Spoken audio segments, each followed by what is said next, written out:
माता रानी की जय। आज माता रानी का बहुत सुंदर भजन गा रहे हैं हम सब आनंदित होकर सुने।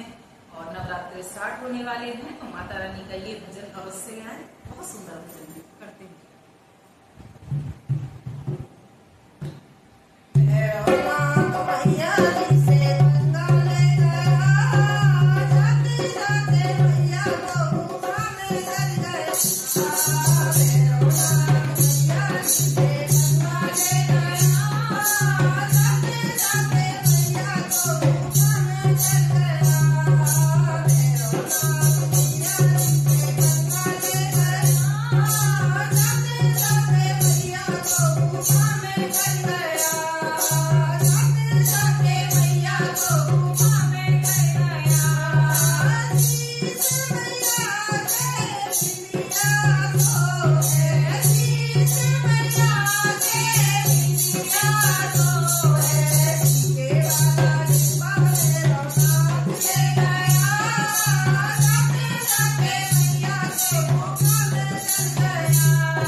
गाना आपको अच्छा लगा हो, माता रानी का ये भजन मित्रों नाथ का भजन ये अच्छा लगा हो तो लाइक से